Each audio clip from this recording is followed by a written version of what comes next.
پشتی سالên dirê ji xwendinê ked û westandina bi şev û rojan da ku xwedî li keda bi sedê salan ji têkoşîna parastina ziman û çanda Kurdî derkevin, xwendekarên zanîngeha Kobanê yên beşa ziman û wêjeya Kurdî projeyên xwe yên derçûnê pêşkêş dikin. Necah İbrahîm xwendekara beşa wêje û zimanê Kurdî ye. Piştî keda 4 salan ji xwendinê bi hêzeke mezin projeya xwe ya derçûnê li zanîngehê nîqaş dike. Necah İbrahîm mijara xwe ya derçûnê dengbêjiya jinên Kobanî hilbijartiye û dibêje bi salan e dayîkên me tevî Ewqas Astengî dibin navê şerm û guneh de çanda Kurdan a folklorî parastine. Ji ber wê xwest berhev bike û di projeya xwe de pêşkêş bike. شخوا هیرو پروژه خواه درچونه پیشکش کرد دبن سرناوا دنگبیجی جنان هریما کوبانیه کلامین شینو شاهیه شخوا گرینگی و مجاره ابو که وان کلامان دا دنگبیجی جنه دا دیرو کامه گفنشوپیین ما عادتین ما ام بیجن تایدمندی ما زمانی دو کامه کوبانیه تداته دیدن لورا دشیفره کرن و ام بیجن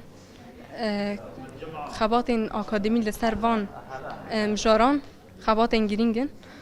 شخوا آستنگی هر خباته که داتین پیشی امروف آستنگی انکو خاطنی پیشی امنجی هنکی کلام شاهیه بون برحف کرنوان بون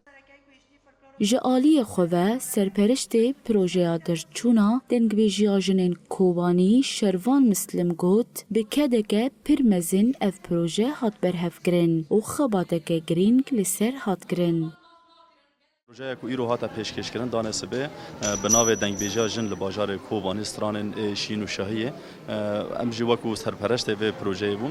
پروژه که گله کی دولتمند بو زنگین بو هر وها دهنا و 6 ماه ام سر کار دکن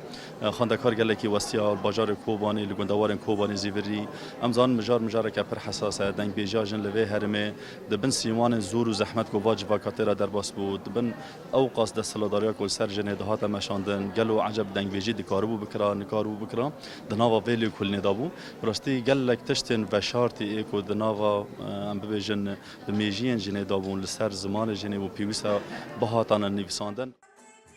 Bi sedên salan jinên Kurd di paş dîwaran û bi dengekî nizm dibin navê şermê de hestên xwe dilorandin. Lê şoreşa Rojava ev dîwar hilweşandin û ew dengê jinê bilind kir. Îro jî her jina dengbêj bi awayekî wêrek û serbest dengê xwe beriz dike.